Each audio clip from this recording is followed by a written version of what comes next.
Hello everyone, কি অবস্থা সবার? আশা করি সবাই ভালো আছেন। আপনি আপনার বিজনেসের গ্রোথ বাড়াতে চান অথবা আপনার বিজনেসের সেলস আপনি কিভাবে বাড়াবেন, কাস্টমারকে কিভাবে ধরে রাখবেন, স্মার্ট মার্কেটিং কিভাবে করবেন, এই বিষয় নিয়ে যদি আপনার ভিতর চিন্তাভাবনা থাকে তাহলে আজকের ভিডিওটি আপনার জন্য। কারণ আজকে আমরা এমন একটি বইয়ের কথা বলবো, এই বইটা অনেক মাথা নষ্ট একটি বই।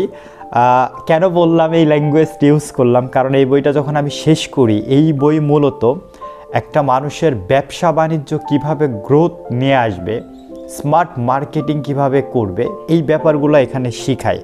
The Brian Tracy success library, মূলত ব্রাইন ট্রেসি মার্কেটিং, এই বইটা পৃথিবীর অনেক জনপ্রিয় একটি বই।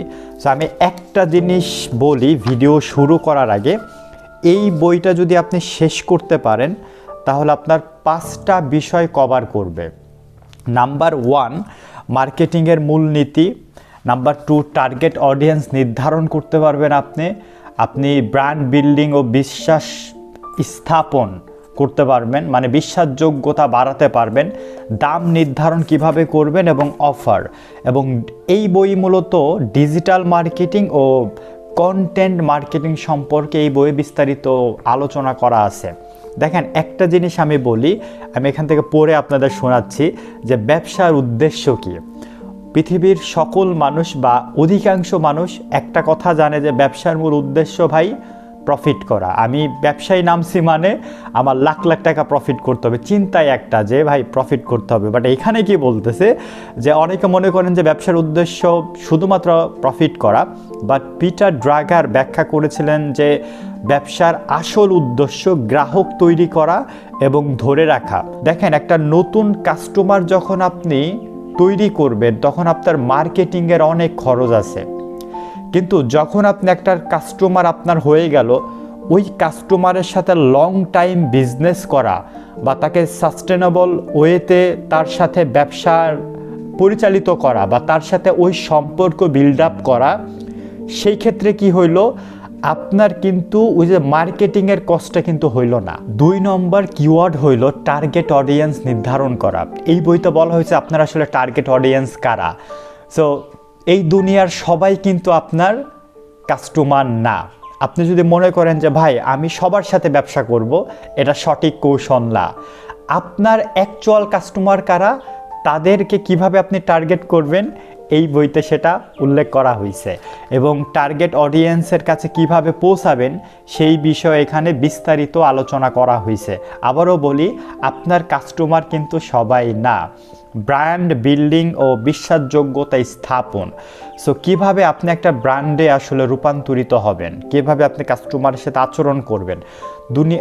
আমাদের দেখা যায় বাংলাদেশে যেই ঘটনাটা ঘটে, অধিকাংশ ছোট একজন ব্যবসায়ী, ধরেন ছোট না মাঝারি টাইপের একজন ব্যবসায়ী অথবা ধরেন একজন বিক্রেতা, সে কি করে, কাস্টমারের সাথে খারাপ আচরণ করে। খারাপ আচরণের মাধ্যমে ব্র্যান্ড বিল্ডিং তো তৈরি করা দূরের কথা, আপনার সাথে সম্পর্কই সে আসবে না। কারণ প্রথমে আমরা ভুল করছি। আপনার উচিত ভালো আচরণ করা, যাতে আপনি ব্র্যান্ড বিল্ডিং ও বিশ্বাসযোগ্যতা স্থাপন করতে পারেন। 4 নম্বর হলো দাম নির্ধারণ ও অফার। এই বইতে এটা বলা হয়েছে যে আপনি যে শুধুমাত্র দাম কম রাখলেই যে আপনার কাস্টমার তৈরি হবে, সেলস অনেক বাইরে যাবে, ব্যবসা বাইরে যাবে, ব্যাপারটা আসলে লজিক্যালভাবে কাজ করে না। অনেক সময় এটা নাও হইতে পারে। আবার অনেক সময় এটা হইতে পারে যে আপনি ভালো একটা প্রাইস রাখছেন, যেমন আমরা আইফোন, বাংলাদেশের ক্ষেত্রে আইফোনের দাম কি বেশি না। সো বাট আইফোনের যে দাম বেশি, বাট কোয়ালিটিটা কেমন, এটার উপর বেস করে আমরা কি এই বেশি দাম দেই কিনে। সো তারা কি কম মূল্যে আমাদের দিতেছে না, আমরা পাচ্ছি না। তো সবসময় এই মার্কেটিং কৌশল কিন্তু কাজ করে না যে আপনি কম দামে ছাইরা দিলেন আপনার অনেক বিক্রি হবে না, এটা সঠিক না। এবং এখানে কিভাবে আপনি কাস্টমারকে অফার দিবেন, এই কৌশলটা এই বইতে খুব ভালোভাবে আলোচনা করা হয়েছে। এবং এই বইয়ের আরেকটা মজার পাঠ হইল ডিজিটাল মার্কেটিং ও কন্টেন্ট মার্কেটিং। এই বইতে বলা হয়েছে আপনি কিভাবে ইমেইল দিয়ে একটা কাস্টমারের সাথে যোগাযোগ করতে পারবেন, ডিজিটাল ওয়ে আপনি কিভাবে ব্যবহার করে আপনি আরও ভালো ইমপ্রুভ আনতে পারবেন। সো এই বইতে এটা সুন্দরভাবে আলোচনা করা হয়েছে। এবং কন্টেন্ট রাইটিং, যে আসলে আপনি না কি বলতেছেন, আপনার কন্টেন্ট চিন্তাটা কি, এই থট প্রসেস নিয়ে এই বইতে আলোচনা করা হয়েছে। মূলত এই বইয়ের এই 5টা হইল সবথেকে ইম্পর্টেন্ট পয়েন্ট, মানে কিওয়ার্ড। সো আপনি যখন এই বইটা শেষ করবেন, এই 5টা কিওয়ার্ডের উপর আপনার একটা প্রপার নলেজ চলে আসবে। আপনার ব্যবসার সেলস আপনি নিজে বাড়াতে পারবেন। স্মার্ট মার্কেটিং কিভাবে করতে হয় এই বই থেকে আপনি শিখতে পারবেন। কিভাবে আপনি একটা ব্র্যান্ড জিরো থেকে একদম হাই লেভেল পর্যন্ত, মানে 100 হিরো পর্যন্ত আপনি এই ব্র্যান্ড ভ্যালু তৈরি করতে পারবেন। সো এটি মারাত্মক একটি বই। প্রথমে বলছিলাম যে মাথা নষ্ট একটি বই, আসলেই মাথা নষ্ট একটি বই।